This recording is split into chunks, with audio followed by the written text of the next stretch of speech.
Hey everyone, welcome to another episode. I'm Victor, along with. I'm sorry, Kate. I'm just kidding. That was Roman. Anyway, thanks for tuning in. This is episode 12 or something like that. But today we're going to be talking about loot and how it's affecting gamers, and is it gambling, and the fact that some countries, such as Germany, are considering banning loot altogether. Loot boxes. Yeah, loot boxes. Not just loot, because you can still get loot. Yeah, loot boxes, sorry. And then also talking about games and why they are delayed, because it just seems to happen more frequently, and especially with big title games and even non-big title games. So those are the things we're going to kind of discuss and cover, as well as maybe just whatever's on our mind. Yep. But before that, the news. The news. Ding, ding, ding. Oh, I want to mention that for those of you with PlayStation Plus, Rhyme is free. And then I think Rhyme? it's like a action, not action. It's like a story adventure game. You're like this boy that's shipwrecked or something. You just end up on the beach of this island with like these kind of old ruins, and you just have to. Oh man, I thought you were gonna say for a second. I thought you were gonna say with these old men. I'm like, this is not gonna be a good game. it's like a puzzle adventure game, so that's free. Okay. And then I think some other cool stuff is free on Xbox, but maybe you're more aware of it. I'm not sure. I saw one thing online. It said, remember how we talked about Game Pass, right, Yeah. for Xbox, where you get like whatever amount of games and you pay a month, $10 a month, right? I saw that it was $5 a month. It went down? I don't know if it was just for 1 month or what, but I saw somebody posted a thing on Twitter, and in their account it was $5 for a month. Interesting. I know you can do 14 days for free, I think. Is it 14 or a week or something? I can't remember. Yeah, I think it's 2 weeks. I think it's 2 weeks for free. So that's pretty cool. But man, $5, dude, I might even do it. I'm not. Anyway, as much as I love really? the Xbox, I'm not gonna do it. Dude, I barely have time to play the games I have. I still have Wolfenstein 2 that I haven't. I think I installed it, and that's it. You should get on it. I hear it's like one of the best looking games, and it's apparently really fun. So you should probably jump on that. I'm excited to try it, and it's supposed to have a really good story too. But you're also kind of like tossing back and forth Destiny 2 and Call of Duty World War II now, aren't you? Destiny 2 and Forza 7. Oh, Forza I haven't 7. really touched Call of Duty in a while, but Destiny 2 and Forza 7, okay. I'm definitely having a lot more fun with Forza. Destiny, Yeah, anyway. I don't know. Anyway, everybody knows what's the deal. Yeah. Right? But the news. So what we have to start with is a big surprise. We do. Just kidding. It's probably not a surprise at all to anyone. Red Dead Redemption 2 was delayed. But go figure. Who didn't see that one coming, right? I kind of saw that. Yeah, so it's being delayed to October 26th. And I was listening to another podcast from IGN where they talked about how impressive Rockstar games are in general, right? Whether it's Grand Theft Auto or Destiny, or it's really the big Destiny, Grand Theft Auto or Red Dead Redemption, and they have some other games that were, they're okay, right? But they never really reached that like stellar status. Who, Rockstar? Right? Because they had like Midnight Club, right? That series, Max Payne, which was popular. Yeah, it was popular, but it wasn't like. The world didn't stop the way it does when Grand Theft Auto comes out. Well, not many games make the world stop, so like Grand Theft Auto's in like a league of its own. I mean, their other games weren't to the level. Obviously, Grand Theft Auto broke records. It still breaks records, but their other games are are really good, but they get overshadowed, obviously. Do you remember before Midnight Run, the game they made for PlayStation 2? It was like their first like car game on the PlayStation 2. What was it called? Do you know? Smuggler's Run. Oh yeah, I never owned it, but I played it a couple times. I liked it a lot. Yeah, it was pretty cool. It was pretty cool. So it was super repetitive. Because it was really the whole entire game was nothing but fetch quests. That was it. But it was really fun at the time, because it's an open world, a car game, and you just drive around and you try to avoid how easy do you think it was to make that game, right? Dude, I don't know, probably incredibly difficult. But it seems like it should be super easy, right? But it's probably incredibly difficult, especially at the time. Yeah, at the time it probably was difficult. Yeah. But anyway, so that's getting delayed.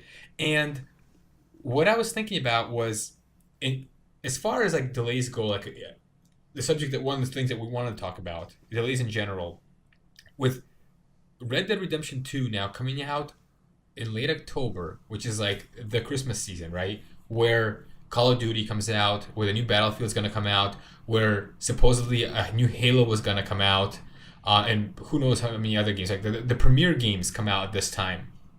But now with Red Dead Redemption 2 coming out at this time, do you think that games that were kind of shifted into this time slot originally, do you think they're going to be moving around?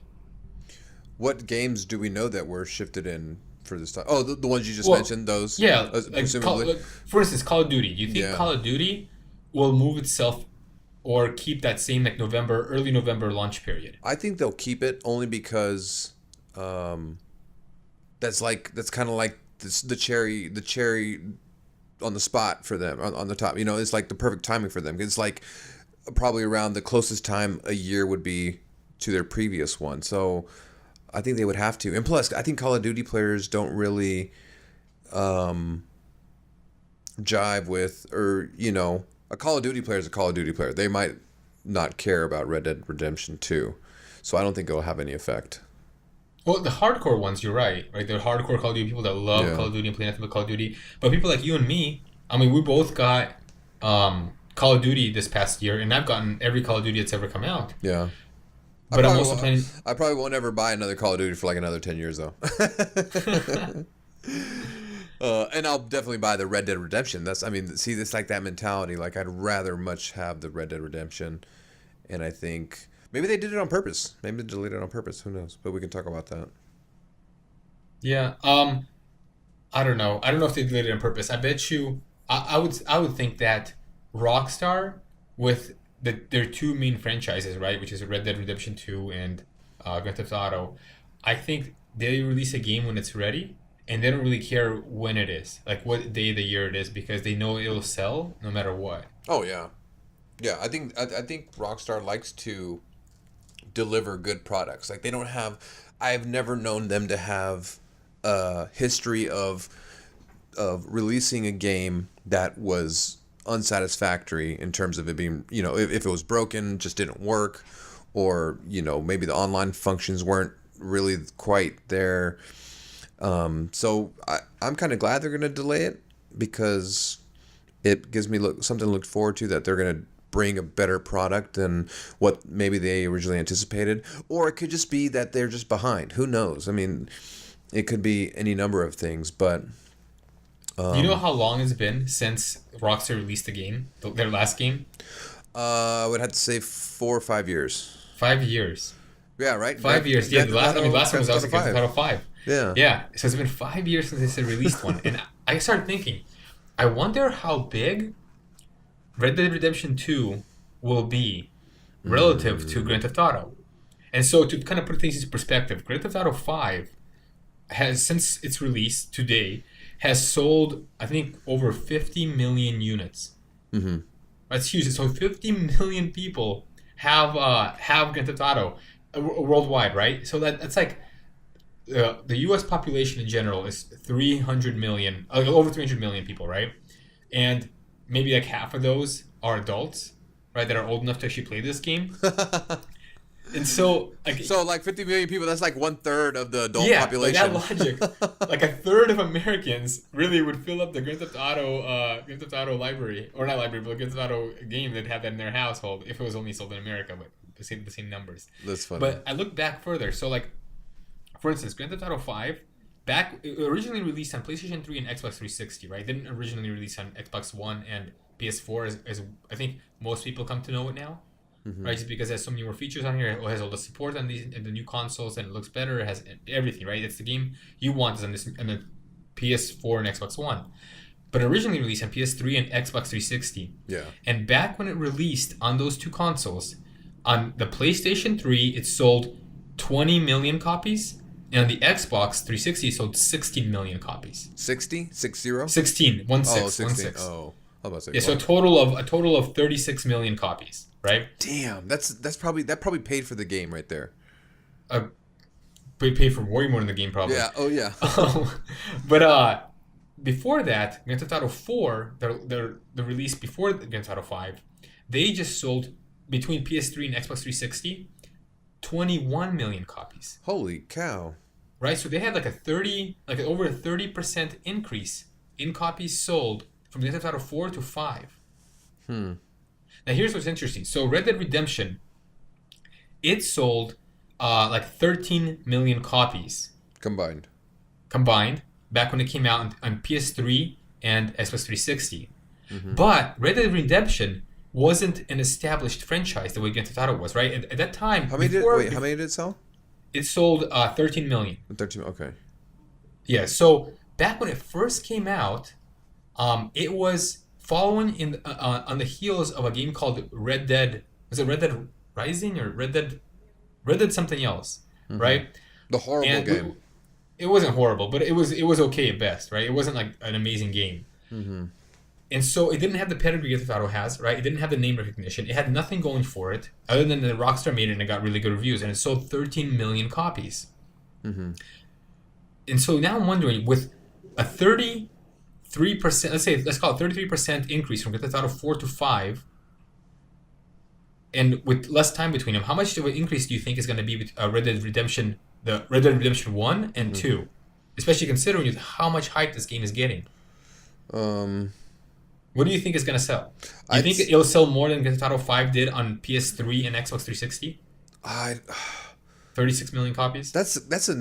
I mean, it's hard to say because I don't know if that's like an average. I don't know if that's good or bad. I just know that's a lot, right? That's amazing. That's amazing. So I have no way to put it like in perspective of other games. So I would have to say it might do as good because excuse me.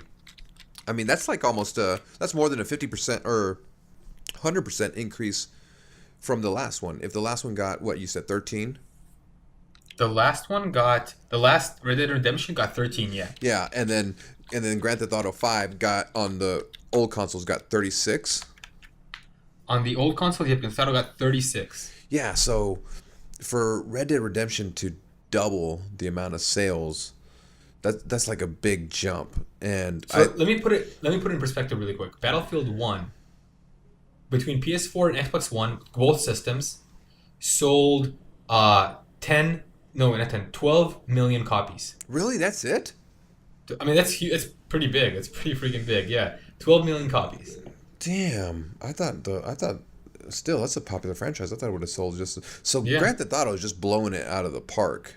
So Red Dead Redemption really sold pretty much right in line with Battlefield 1. That's crazy. How much did Battlefield 4 though? Because I feel like Battlefield 1 can't be as popular as Battlefield 4 or even 3. I would think those would have gotten better sales, but who knows? But so Battlefield 4. Battlefield 4 came out on PS3 and PS4, right? Xbox 360 and Xbox One. So looking at just, let's say, I'm gonna look at just Xbox One and PS4, right? Yeah.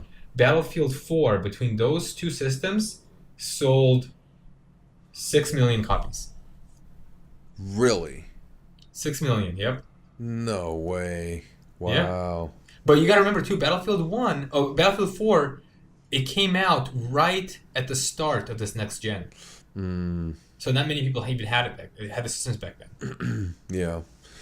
Yeah, I don't know. I'm a little lost for words. They would have. I think it's gonna, with all those numbers in perspective, I don't think it'll sell as well as Grand Theft Auto. I think maybe if Red Dead Redemption 1 sold 13, I'm gonna throw my guess that it's gonna sell 20 million.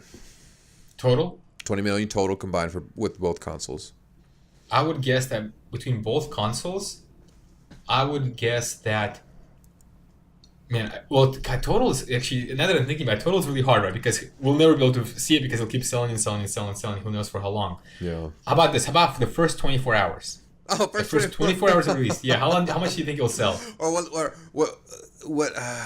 So we can actually put a bet on it. We'll actually put a bet on this and see who's right. Okay. So on the first day of release, first 24 hours. First 24 hours. Okay. What's your prediction?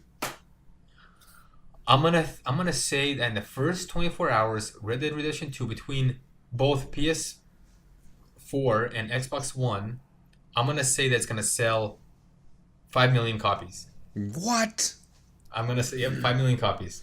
Damn, dude. That's kind of high. Okay. I'm going to say it's going to sell 2 million. 2 million is what I predict. 2 million copies. First okay. 24 hours of release. That's kind of low, but all right. But here's one thing you got to consider too, Victor. There are between Xbox One and PS4, there are 100 million systems out there. Yeah, half of them don't work. The other 25% are owned by working adults who hardly play, and the other 25% are owned by children who can't afford the game unless their parents buy it for them. But remember, those working adults that hardly ever play, like this is one of those games that they'll probably be playing. Yeah, no, I'm sure they will. I know a guy, Dan, who I work with.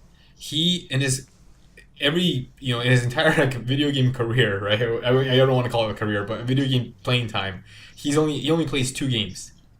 Grand Theft Auto and Red Dead Redemption. Really? Wow. That's it. Those are his games. Yeah. So I would bet. That guy sounds biased. We gotta write this down. So I'm saying 5 million. Why do we need to write it down? It's documented in audio, bro. Because we're not gonna go back. We're not gonna go back and. So I'm gonna put this actually on my calendar right now. I'm gonna write it in the summary of this podcast. So when people go to scroll for it, it'll say at the bottom, "P.S. A bet was put on this episode, and this is what it said." Let's see here. So I'm gonna call it Red Dead Bet. I'm putting it on my calendar right now. All right, nice. Okay, so Victor, 2 million copies. And then Roman. What did I say? 5 million? Yeah. 5 million copies. Okay, 5 million copies. Don't you have a? Oh, I thought you have the iPhone. I thought you had maybe the Microsoft phone. You could say, "Hey Cortana, add to my library." I have Cortana on here, but I don't think I ever use her. So for the bet, let's say a 6-pack of beer. Sure. 6-pack. Winner chooses. Sure. Winner chooses. There you go. Awesome. Okay, so we're gonna come back to this. Stick with us, guys. This is our second bet on the air. What's our first one? The first one, I can't remember what the bet was, but it was whoever won got to have to buy the other person a burger up in Sammamish, you said, or Issaquah or something like that. What was the bet though? Who did somebody win? No, did I win? No, did I win and not know about it? No, we won't know for like 4 years. oh, that's right. It was about the systems. Yeah, forget it. Okay, that's never gonna happen. Okay, so in other news, you remember a game called DayZ? Yeah. It was kind of like, I guess, PUBG, but with zombies, right? Yeah. Where you run around and you loot for things, and then you shoot other people and you shoot zombies. Yeah. That's coming to Xbox. DayZ is? Yeah. Oh, that sounds cool. Which is crazy. Yeah. Because that game, we first heard about it 4 or 5 years ago. Uh-huh. And now it's finally coming to Xbox. I've always looked up gameplay videos of those because that game, the concept and the gameplay actually looks really fun. I mean, you're kind of just going around. So I've kind of kept up with that game, like just secretly, just every once in a while I'll look up on it. So it's kind of cool that it's going to come to Xbox. Do you know what like the sell price is or anything? No, I would guess probably like it's got to be like $40. It's got to be like $30, I would guess. Yeah. Oh. But yeah, I'm sure it won't be much. Yeah. Anyway, I got a little bit of news. So Google is supposed to be developing a video game streaming service. Isn't that the YouTube? Don't they own YouTube? Isn't that YouTube? Oh, I don't know. I just the headline was Google is going to develop their own video game streaming service. So is it owned by Google? So Twitter is owned by Amazon. Mm-hmm. Twitch by Microsoft. Yeah. So Google owns. Twitch is owned by Amazon. Yeah. Isn't that what I said? You said no. You said Twitch was owned by Microsoft. Oh yeah, sorry. Mixer is owned by Microsoft. Yeah. And YouTube is owned by Google, and who already has a video streaming service. So we're gonna have 2. Video game streaming service. Yeah. Wait, YouTube has a video game streaming service? Yeah, dude, we covered this on our episode of video streamers, like video streaming services. YouTube we does. talked about this. What? YouTube does, yes. No way. Dude, we talked about this. The only one we talked about was Microsoft. How many beers did you have that night? My God. A couple beers. I don't know. Okay, anyway, thanks for the late news. You're a few episodes behind. I don't think we talked about it. Anyway. Oh. I don't know. Anyway, so one more set of news. And this one's about The Division, which is a game I love. And I think you liked. Probably didn't love it, but I think you liked it, right? Yeah, it was all right. I loved it for the first bit, but then I kind of was like, eh.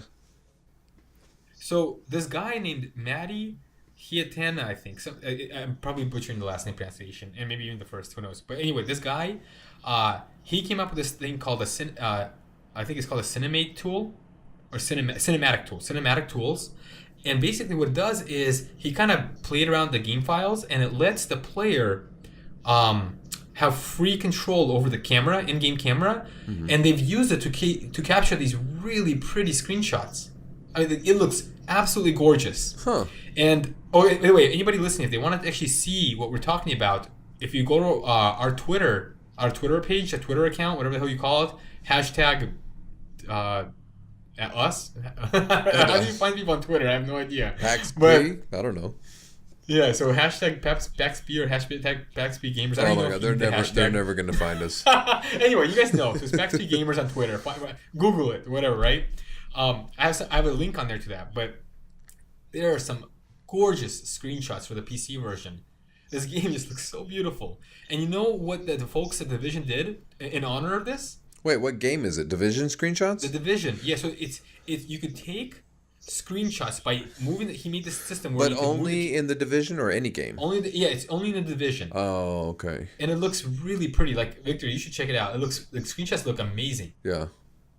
And after the folks at the Division, the Ubisoft found out about this, you know how they rewarded him?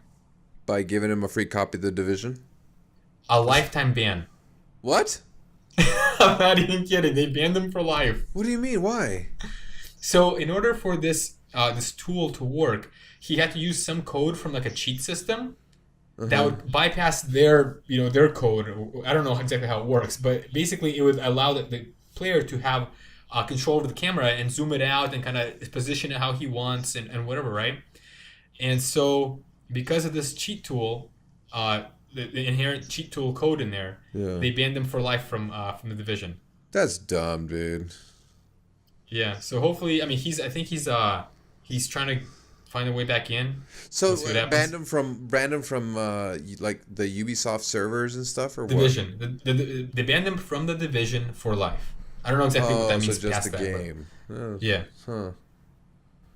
That's interesting. I mean, he must have been a big fan of this game, right, to make this. So it's probably a big kick in the balls. Like, you think it'd be like some fanfare, like they would like, oh, look at this guy, he's so ingenious. Like, yeah, like what is he gonna do? Oh my god, that's dumb. It makes me dislike Division even more. I probably shouldn't have told you that then. No. Anyway, so the last thing I wanted to talk about before we get into our serious subjects was your Deus Ex time. Oh my god, I don't even want to talk about it. And I want to enunciate that. I did say Deus Ex, not gay sex. Deus Ex.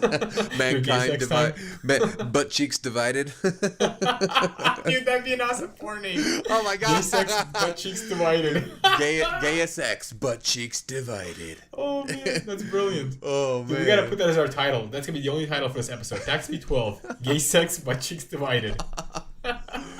Oh my god, I did not like it, dude. I could not. So okay, how far did you get? I couldn't even get into the art style of it, or. Really? I love the art style. Yeah, I got maybe about 2 hours into it, and. But where in the game are you? I don't even know, dude. Like, I jumped out of a helicopter. I went and infiltrated this like area, and I was given the option to do like tutorials, I guess, and like it wouldn't work. It wouldn't go against me. But. It just seemed very. Did you get past that first part where you infiltrate the area and come through afterwards, and you enter the city, the main hub? I think that's probably why you didn't like it. I think I just exited some area, transitioned to another area, but that's where I stopped. That's the part I was talking about. That intro part where you're in this like broken down hotel or whatever it is, right? Mm-hmm. That is like I feel like a very typical shooter setup. Where I don't think it's that fun. I would agree. I don't think that part was very good. Mm-hmm. The game starts getting good right after that part ends. And you enter this train station, right? You meet up with some, like, I don't know, like a Filipino girl or whatever, right? Mm-hmm. And You guys chat about something. The train station blows up, and then after that, you get to basically explore a part of this like futuristic. I think maybe Prague. I don't know, some city in the Czech Republic. Mm-hmm. And that's where the whole game like gets so much better, because that's where all the choices open up, all the possible ways of beating everything, the way you can actually interact with all the NPCs and everything. That's where the game becomes a game, right? Because before that, it's really just like a Call of Duty almost or whatever. Mm-hmm. So is it like small hub open world or what? I wouldn't call it small. Well, so there's multiple hubs. When you first come in, there's I would say like, I guess a medium-sized hub of the Czech city, and after that, a much larger part of the Czech city opens up. But there's so much to do, and you got so much to see. So you have kind of free roam between missions, or does it keep you on a linear path as you proceed? No, there is no linear path at all. You have a bunch of side missions. You have a bunch of story missions. You have a bunch of like just interesting side things that just happen. Like for instance, there was this open. Actually, it wasn't even open window. I think it was a closed window. But I was trying to break into some other area, and I remember I climbed on top of these buildings trying to get into it, and I was walking on I was crawling on the edge of this building, right, like where like one wrong step would cause me to fall down to my death. And as I'm walking along there, I see a window, right? And I go up to it and I open it up, and I get it. I kind of sneak into it. I'm like, oh, cool! It's a cool little like apartment. It just happens. There's a bunch of these little apartments you can go into, like random people's homes and stuff. And I walked into this apartment, and it was a mess. Like it's just like there's shit everywhere. And I look down, and there's a dead body laying there. Oh damn! Like shot. And it's not part of any mission or anything. It's just there. And I'm like, this is really weird, right? So I started looking around the apartment, looking for clues. And I hacked this guy's email, and I find out that he was trying to sell. He was a engineer for some biological lab, and he was communicating with somebody else trying to break like a news story or something. And as you kind of put it together in your own head, the biological lab must have come after him, killed him in his apartment, and the stuff that he had, you couldn't find it, right? Because like it kind of made you believe that there was something else left in this room. Yeah. So I started searching everywhere, and I found a painting that you could move, and behind it was a safe that you had to hack into. Damn. Well, thank you for ruining it for me. Dude, that's honestly like 0.01% of what the game has to offer. Like, there's so many different things like that.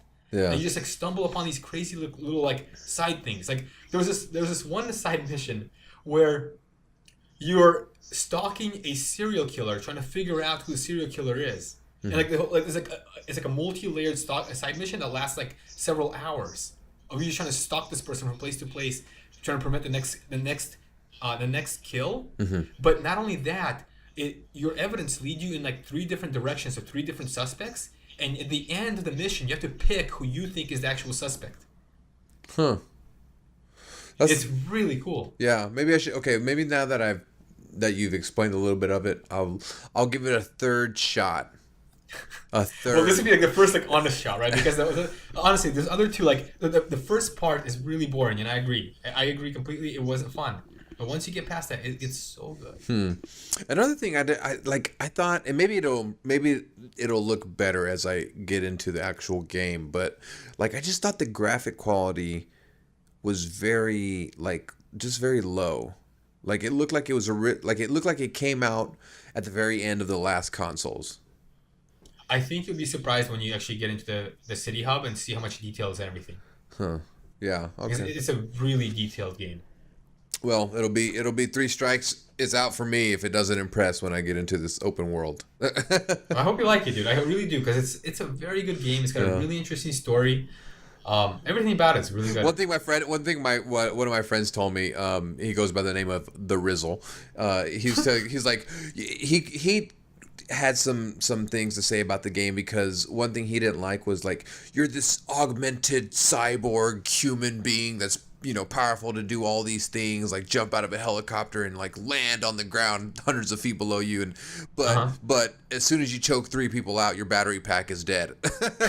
I know, it's hella annoying, dude. That was ridiculous. That's one part I really didn't like. Yeah, so it's like, and I was like, what really, like they added these like just like inexcusable operations to like limit the player, I guess, to add difficulty to the game, but it just makes it ridiculous, I think. So we'll see. I'll give it a third shot just for you now that you kind of explained a little bit. So I'm anticipating this nice futuristic Prague city. It looks really cool. Yeah. It's a very nice mixture of old and new. Like it looks like the city's kind of like the new stuff has like grown over, like kind of overgrown, like you would see like maybe in a jungle, like as it overtakes a building. Like this technology is overgrown these historic buildings. It looks really cool. Oh, really? Wow. Yeah, it's really cool. It's a really nice. Like the whole art style to me reminds me kind of Blade Runner. Yeah, and I mean this. Like, seriously, I could go on and on about all the cool little missions and everything that just happens there. Like one part, I mean, you get to. Like, you could choose to rob a bank if you want. And this bank heist is legit. It's not like something where you go in and you just shoot a couple of guys and you take the stuff and get out. This is a bank. It's again another mission that probably took me, I think, I would guess probably 4 or 5 hours to complete. Holy cow! Well, don't tell me because I want to. It's insane. Yeah. And you have to like prep for it. You have to do all these different things. And you gotta. It's really cool. It is really good. Nice. Yeah. Okay, anyway. Moving on. Enough about one of the best games ever. One more thing I wanted to mention. So last week we talked about Battle Royale games, and news just came out of the ex-developers of Stalker. Now, this is a game I wasn't really into or played or anything. I love Stalker. They're revealing a new Battle Royale game, which is called Fear the Wolves. Damn it. What? You're disappointed? I would have loved to see a Stalker 2, not a not a Battle Royale. Yeah, but see, that's what we talked about. Like these current or these developers are taking on this game mode because they see the popularity. Hopefully they evolve it into something that's genuine though. Because these first initial Battle Royale games like PUBG, Fortnite, and such. Like, I've played enough Fortnite to where I think I'm done with it at this point, right? So I played 3 rounds and I feel like I'm done with it. so hopefully they develop something cool and kind of unique with the same Battle Royale model, but hopefully, I don't know, we'll see. We'll see when. I'm guessing it's going to be, I don't know, maybe a year or less or around there, give or take, before we see any gameplay or something maybe. Dude, do you remember how many times Stalker got delayed? It was delayed like 2 years. Oh, man. That's what I'm talking about. It was insane. Yeah. Speaking of delays, anyway. Oh yeah, so let's get into that. That's a perfect segue. Yeah. So delays. So obviously games are delayed for many reasons, and to me it just seems like it's happening more often. But that's not surprising because games are becoming more technical now. They're becoming higher quality. They're becoming very graphically intense, and a lot of games are, a lot of developers are trying to add new features or unique features that might hinder the development of the game or slow it down, right? So there's a variety of reasons of why games are delayed, or sometimes they do it intentionally just to save their own ass. Who knows, right? Or because we know like traditionally the beginning of the year, right, is softer for game releases, and so is around June. Yeah. So like Witcher 3 came out in June, and that was huge. I think it was a perfect time for it. Mm-hmm. And a lot of games now are starting to come out early year just because there's less competition in the end of the season. Yeah.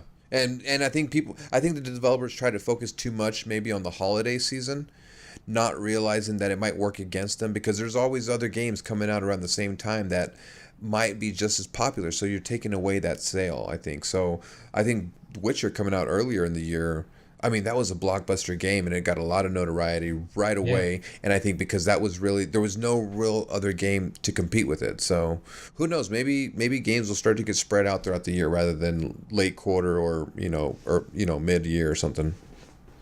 I wish more games would come out like in the June timeframe, or not. I mean, not so much now because now it doesn't really affect me. But when I was younger and I went to school or college, like that's one thing I always wish, because like, there'd be a college break or a high school break or junior high break, and you had 3 solid months of no homework and there'd be no games. Mm-hmm. It used to drive me crazy. Yeah. So I mean, here's just a few of games that have already been released but that had delays. and or maybe some that even I don't realize are out yet. But one that I didn't even have never heard of, Gran Turismo Sport. It was original. Oh yeah, that was delayed. Yeah, that was delayed. I didn't even know Breath of the Wild was delayed, but when I read about why, it made sense because originally it was slated for the Wii U, but the Wii U really didn't sell well. So obviously because of that, the game probably wouldn't sell well. So a lot of people think that they intentionally delayed that to, which I think they did, to sync up with the release of the Nintendo Switch.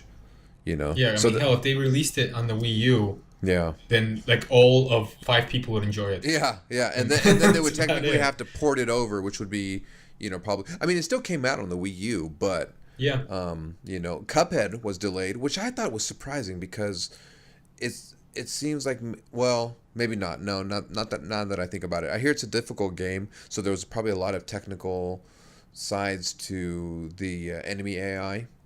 So. Well, and originally too, Cuphead was only supposed to be boss battle after boss battle, and they went back in and added levels. Oh, really? So I think that was part of the delay. Yeah, they basically made double the game. Yeah, because originally it was 2016, slated for 2016, then it came out mid 2017. South Park: The Fractured Butthole, that was originally 2016, but it was released early 2017. That game, man, like the whole title, The Fractured Butthole, like you can read that. For when I first heard that, I didn't even think of butthole. I thought it was like butthole. Never mind. Anyway, proceeding. Anus. Mass Effect Andromeda was delayed, but that didn't help because it was still a horrible game. Man. Nier Automata, that was delayed, and that was still a popular game. I mean, that game got a lot of praise. I mean, that was delayed originally 2016, but it came out March 2017. Horizon Zero Dawn was delayed. I didn't even know that, but that's probably because I really only caught wind of Horizon Zero Dawn like shortly before it was going to be released. But so those are just a few. Oh, and another big title game was the Master Chief Collection. That one was not delayed. That was delayed? No. That one was not delayed, but they released a broken game. But they, they kind of threw some gifts out there for the people who bought it. Oh yeah. So here's the thing though. I wonder if delaying that game would have even helped, because to this day the game is still not fixed.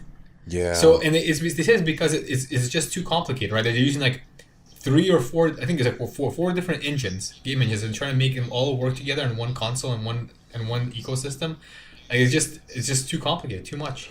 Yeah. Even they gave people who bought it ODST, right?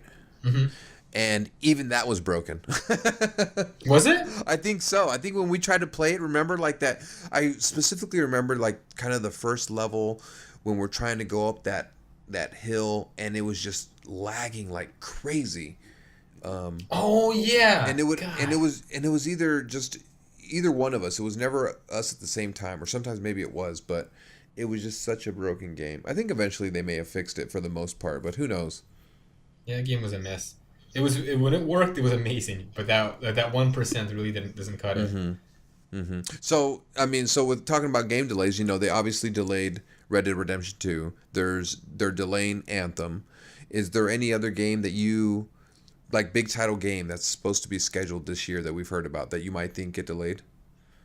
I'm worried about Halo 6, because I had full faith that Halo 6 would come out this holiday season. So you don't even you don't even think it'll be announced? Well, I think it will be announced, but I don't know when it'll... I bet you it will be announced. I think it has to be announced because Microsoft's light on exclusive, right? And Halo is their biggest exclusive, so it'd be hard not to bring it to the table if they have something to show. But I think that with Red Dead Redemption 2, and let's assume that Call of Duty is not going anywhere, right? Because it's Call of Duty. And Battlefield is not going anywhere because EA needs an answer to Call of Duty, right? And then Red Dead Redemption 2 coming out too. This is going to be a really crowded season of really big games, and I wonder if they would push Halo out. Mm-hmm. I don't think so. And it could become like a February game or something. You don't think so? I think Halo would wipe. I think other games would move out of the way of Halo. I feel like other games would give Halo so much respect and would probably be scared of losing sales that they would probably move their schedule around. So wait, like who? Like Call of Duty or Battlefield? Well, maybe not necessarily them, but I think other games, maybe other non-high profile games or new franchise games. Um, I just think Halo's too big of a competitor. I mean, people that's the kind of game you wait to hear about, right? So, Yeah. So you know how many units Halo 5 sold to date? how many? How many do you think? Take a guess. I would say 45 units. 45 million units. 5 million units. What?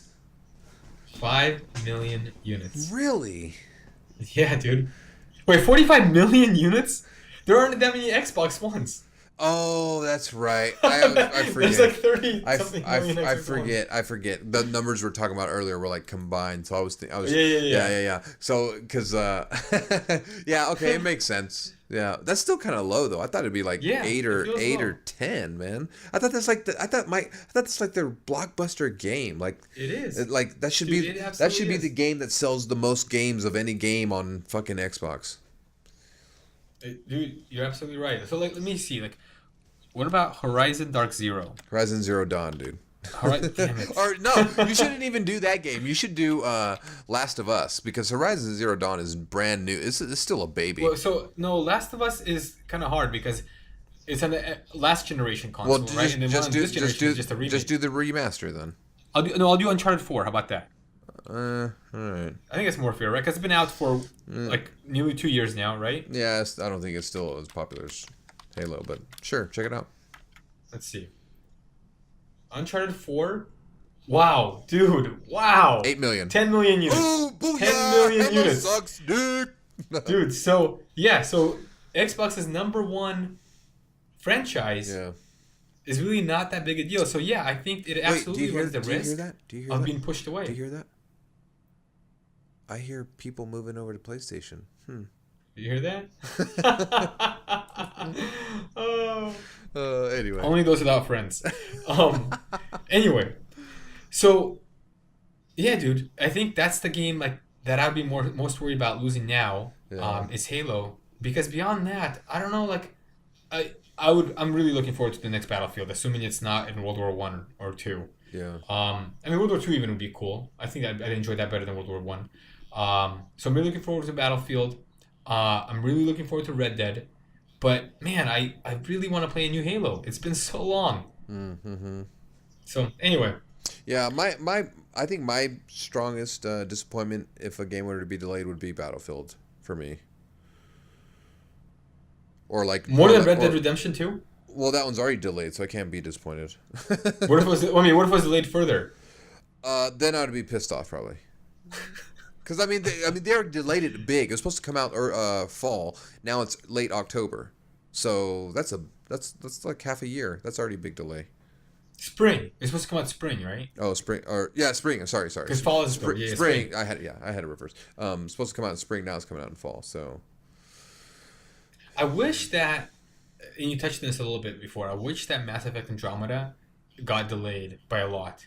it did get delayed though, and it still didn't work. I did, but I wish that, and like, so bugs aside, because those I was able to deal with. I mean, I only had really one bug, and yeah, it kept me from finishing the game, so that was kind of a big deal. But it was one bug, so it wasn't like this huge thing that I ran into over and over again. For me, really, I wish they would have taken more time to make a more believable world. Mm-hmm.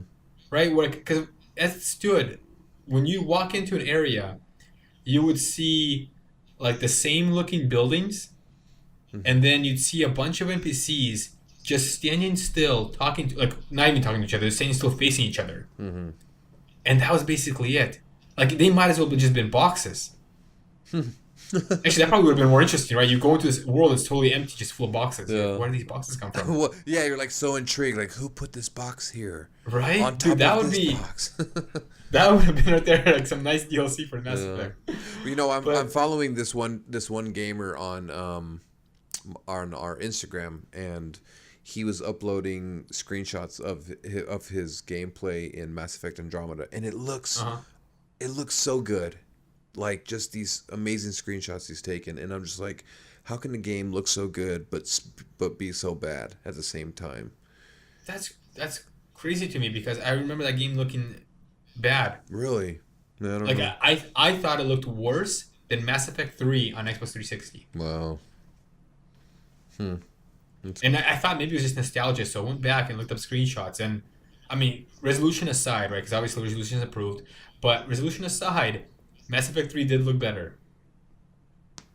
I would challenge you to do Is the it the same game engine?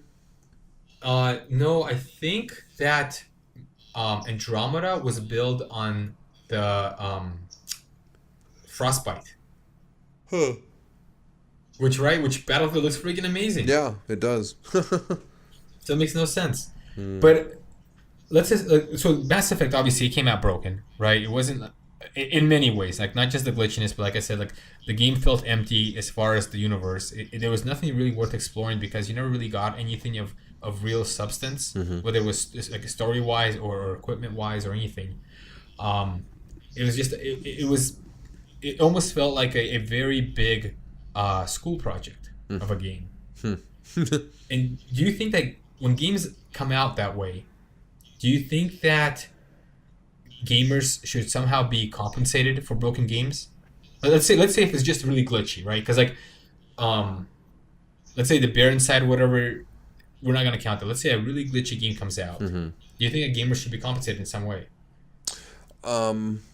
If the game is glitchy, yeah, I think something should be given. Some free DLC, or well, that's really all it could be, right? Is free DLC. But I think so, especially if the person bought it when it on release. I mean, Halo did it, and they did it with ease. I mean, they just made an announcement, hey, for those who bought the game in the first week or something like that, gets ODST or whatever, and it uploaded to your system, and you got to play it. So I think if a game comes out glitchy, I think they should compensate. If a game comes out just boring and dull and just horrible, I don't think necessarily they should compensate you because it's just a bad game.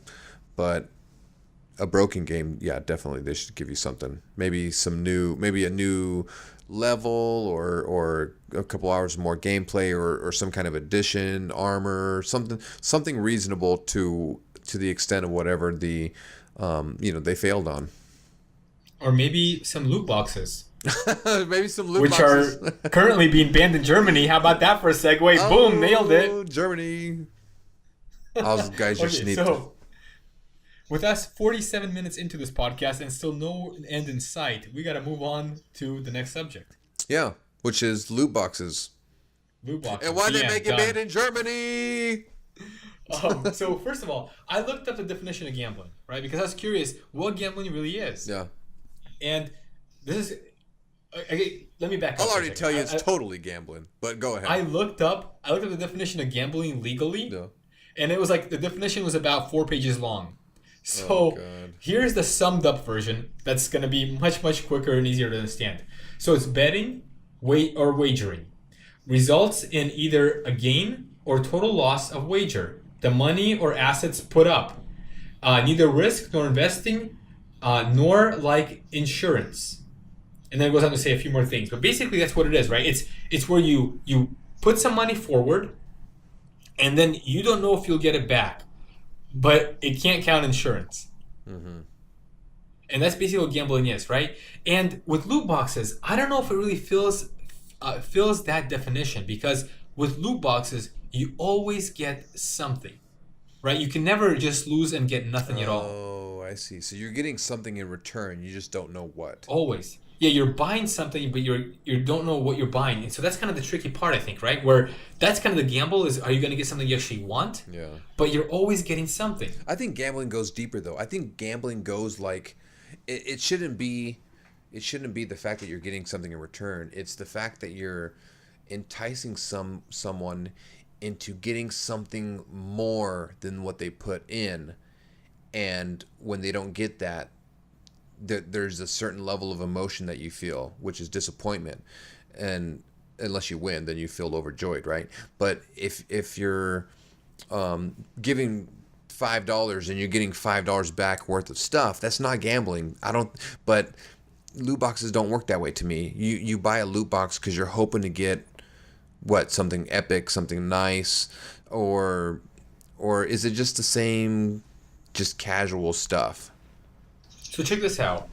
I put up $60 for Mass Effect Andromeda, and I don't feel like I got that $60 worth. I really don't. And so, in that sense, is it gambling even to buy a video game?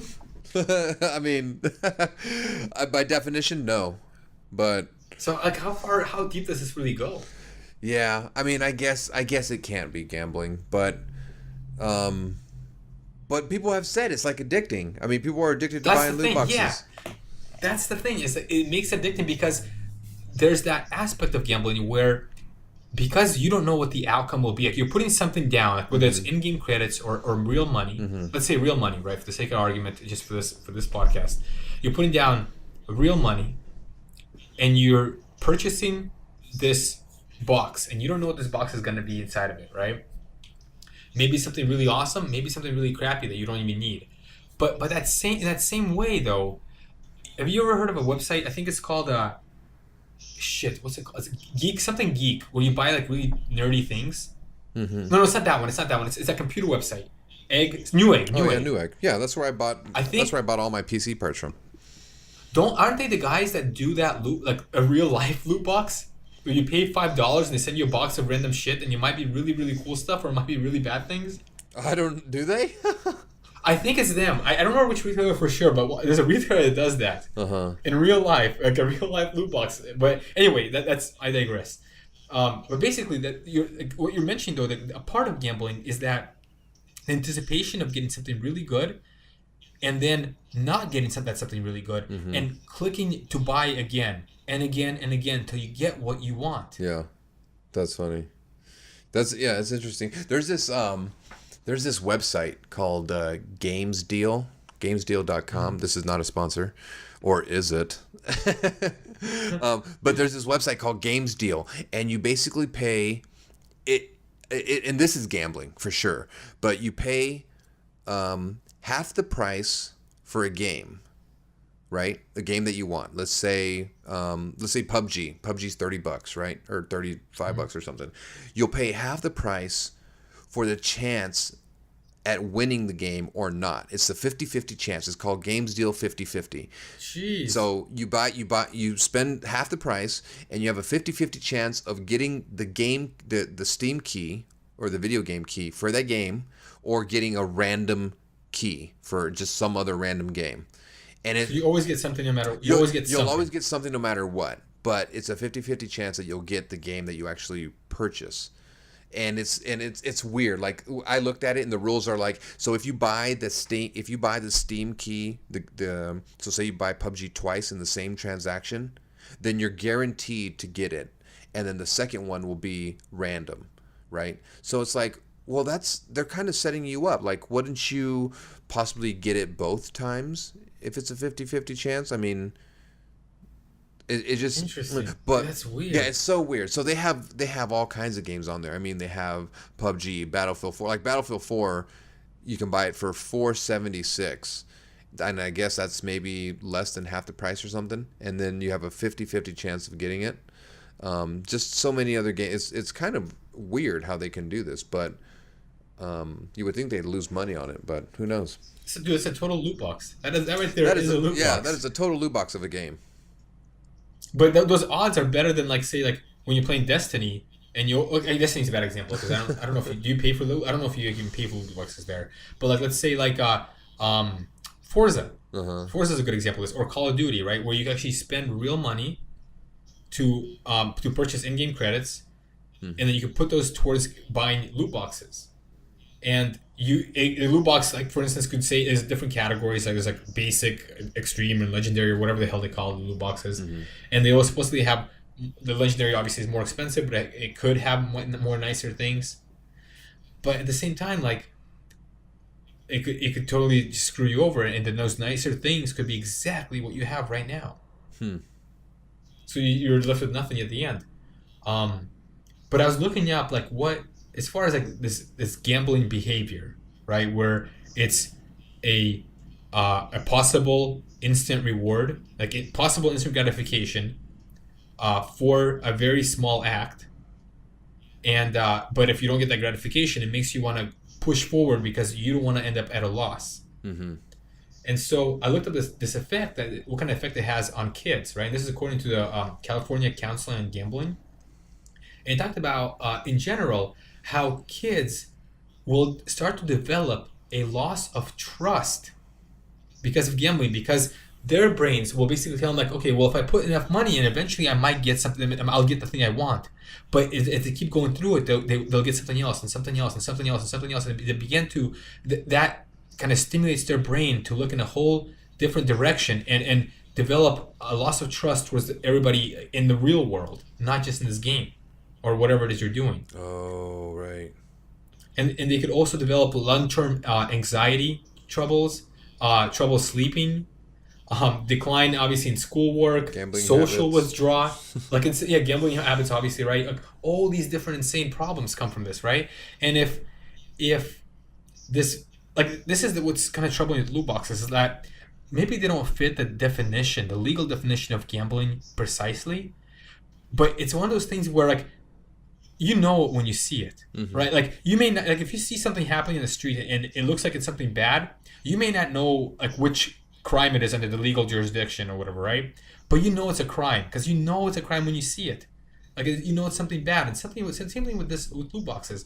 Like you may not fit the definition, but you know when you see it that it is gambling because it gives you that same satisfaction that gambling does and the same lows that gambling does. Yeah, even though it doesn't fit that definition of gambling that you read off or whatever, it totally is gambling. Yeah. I mean, but the thing is, a lot of kids might not get that because they're probably their parents are probably buying it for them, and kids seem to be the ones that are targeted the most, and maybe they're the ones that are buying loot boxes more often than maybe adults are. So I mean, I think I even read an article about how kids are being targeted to purchase loot boxes and stuff. So I wouldn't be surprised that it's definitely affecting them, and like you said, these anxieties that might develop. But at the same time, they're not getting a sense of loss because their parents are the ones buying their loot boxes for them. Who knows? So what's good? Is there anything good then about loot boxes? No, I think nothing. I don't think they're just evil in general. Because what if you buy a loot box, even whether you're a kid, adult, whatever? What if you buy a loot box and then you go to buy a second loot box and you get the same thing as what you got in the first one? Is that possible, or you're always guaranteed to get something different? You're definitely not guaranteed to get anything different. I think it's totally random. Yeah, so it's like, I don't know. If adults do it, it's on them. If children do it, we have nobody to blame but the adults. But I don't know. I would say there's probably two good things about loot boxes. First of all, it's three things. One is it provides a steady cash flow to developers. Yeah. Right? Because we know like they were all complaining about games becoming more and more expensive to make. So they need to find a way to make more money. Nobody wants to raise the price because they're afraid of the outcry. So this is a way to provide that cash flow that steadily flows in as people play their games, and it incentivizes developers to make funner and funner games, or more fun games, or whatever. Just because the more people that play them, that means the more they can sell in loot boxes, the more return they get, right? Mm-hmm. The other thing that's really good about it is it subsidizes free games, right? Because without some form of revenue from free games wouldn't exist. Mm-hmm. Right, especially like on your iPhone, and like I can't tell you the last time I paid for a video game on my iPhone. Just because like so many good ones are free, you don't have to really worry about like really spending real, like even if it's 99 cents, like it's so much easier just to just download it for free, and then they'll keep finding ways to try to get money from you, but you just hit no. Yeah, because I'm playing a mobile game right now, completely free. It's super fun. It's a battle royale game. Oh my god! But those are the best to play when you're on the go. You just play a couple rounds and then you're done. But it's rules of survival. It's very, almost identical to PUBG. Huh. And so the last thing I think that the good that I don't know if it's really being used this way yet, but it can come out of loot boxes is sponsoring events, right? So like. For instance, let's say Halo puts in a bunch of loot boxes, and Halo 5 already has it, right? But you can get them all for free if you want. But you could also pay for them. So let's say they take that money that they make extra from these loot boxes, and 50% of it goes into a pool that they'll use to sponsor a competition, and the winner gets whatever's in that pool. Yeah. What? That'd be kinda cool, Halo right? 5 has loot boxes? They're like those. Remember, you get those cards. Like you get so many for free just for playing that I don't think anybody even realizes that you could buy them. But what do you get? You could buy so them. you buy the cards? Yeah, you get those you get like a stack of cards, and each card flips, and each card has like a unique thing on it. Maybe like different set of armor, a different skin for your gun, a different assassination animation, Yeah. stuff like that. It's nothing that affects gameplay, unless you're playing that war mode, Yeah. battle war, or whatever the hell they call it. Yeah. But in general, it doesn't really affect gameplay. It's just for fun. And I mean, you and I know, like, we get so much of those that I don't think we've ever felt the need to buy them. Is there a war mode on Halo 5? There is, right? Yeah, that's where it's introduced that war mode. Damn, I want to try that one again. I haven't tried it in so long. Yeah, that was really fun. The crap load of vehicles and everything. Yeah. Yeah, but obviously the downsides are it creates gambling problems, right? Like we know gambling when we see it, like we said. Like I'm sure just like real gambling, this can create gambling problems, and we know it does because there are people that spend tens of thousands of dollars playing a fucking video game. Yeah, I was listening to this other podcast, this horrible, shitty other gaming podcast. I just wanted to hear how horrible they were, but and one of the hosts on that one spent like a couple $1,000s as of yet on so far on this particular game that they play. Which game? Well, I don't want to say because then this podcaster would know I'm talking about them, and I don't want them to know. Oh. No, they played. You could whisper it to me. They played Heroes of the Storm. You heard of it. Yeah, it's probably shitty. It's a PC game. Who cares, right? Sucker for spending $2,000 or something on fucking digital content. Oh man, could have bought a new PC with that much money. So let's check this out real quick. Let's bring this to a close. As far as these loot boxes go, then, like we know there's some bad problems with them, right? There's possible gambling issues. It may be gambling. It feels like gambling. It is gambling. It could cause kids problems. We don't know how many, and we don't know how severe. But there's also some really good things that come out of it. Yeah. Right. They keep the prices down of games. Yeah, it keeps the prices down, or at least normalized of games, and right? Then the free games. Free games, which we wouldn't have otherwise. I mean, maybe through ads, but we know, like from all the data that we've seen, ads are not all that effective in video games. Oh, they're not gamer friendly at all. Yeah, and then it could possibly sponsor events, right? So, like, let's say it does all those things. Like, should these loot boxes remain as they are? I mean, I suppose they don't affect me none. And whoever buys them is a sucker anyway, so let it. Hey. Oh my god! Just so we're clear, PAXP does not share the views of his host, even though the host created this podcast.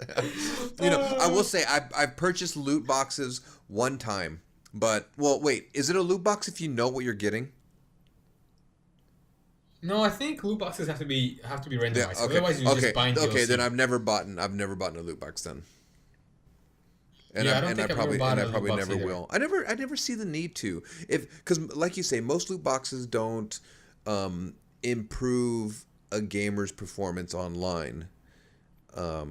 It's more aesthetics. It's more to add to the character, the look, and some of that stuff I really don't care about. Yeah, and the better games, they give you that stuff for free, like Halo, Forza.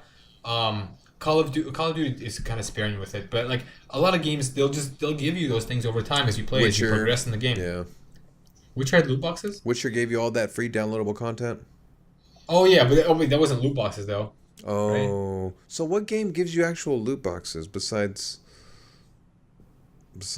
like Call of Duty? The new Call of Duty does. Yeah, but is that really a loot box? That's been around since the end of time. Well, in these you get crates, right, where you open them up and there's a bunch of random stuff in there. Yeah, I suppose. Battlefield 1 did it too. Yeah, I suppose. Halo, yeah, Forza. What I don't know. To me, I consider those just unlocks. You just get random unlocks, like, oh yay, like Yeah. you're gonna get it anyway, no matter what. Like, Yeah, but those are loot boxes. That's exactly what a loot box is, though. yeah, I suppose. Right? Because you could pay money for them if you wanted to, right? I mean, maybe not directly, right? Because you're using your money to buy in-game credits, which are then transferred to buy whatever you want in the game. But most games, the only thing you can buy is a loot box. Speaking of gambling, me and my wife did go to the casino last week, and we have a gambling limit of $20 each. So, we put our money in, and I got up to like $36, and then I was like, you know what, I'm gonna splurge, and then I just bet $3 each push of the button until I went broke, and then I went in the club and danced, and I had a good time. So it's funny. I wouldn't really recommend gambling at a casino much because from personal experience, I always lose. The only time I ever had a really good experience gambling is on a cruise ship, and I think it's because the dealers there are just. I think the rules are not as strict, right? Because I think it's called Meridian law or whatever, right? Like water law, international waters law. Yeah. And so everybody's a lot more relaxed about everything, right? And I remember the dealers was actually helping me win. And so I came in and I started with, I think, $20. And Victor, I walked out with over 300. Damn. I then went in the next day and lost all of it. But just that big climb. They weren't as relaxed as you think they were. The first day they weren't. The second day, I think they're like, oh, look at that. He's a whale. He's got $300. Wow. And they took your 20 after all. Dude, yeah. And then you didn't have enough for drinks later, so that was it. Anyway, everyone, just like to thank everyone for joining us on this episode of PAXP. Hope you join us every week on Monday, SoundCloud, Podcast Addict, iTunes, our Twitch account might serve the link. Twitter, yeah, and Instagram. Check us out. Twitter, hashtag something. Yeah, and then I don't know, anything you'd like to add, Roman? Hashtag like it's hot. Hashtag wait, what? I don't know. Hashtag I don't know how Twitter works, hashtag PAXP gamers, or just hashtag PAXP. It's originally PAXP. Do we really need do we need a freaking hashtag on Twitter to look somebody up? Is that how it works? Yeah. Or at the at sign, the A with the circle around it. Oh, dude. Oh, I opened up a Facebook account today. Oh, wow. Like your own personal? I'm so backwards. Yeah, for me. What? You should add me as a friend, bro. I have 0 friends right now. I don't even have a picture. And I can't verify my account. So I'm kind of behind. Next week on PAXP, we'll see if Roman verifies his account or not.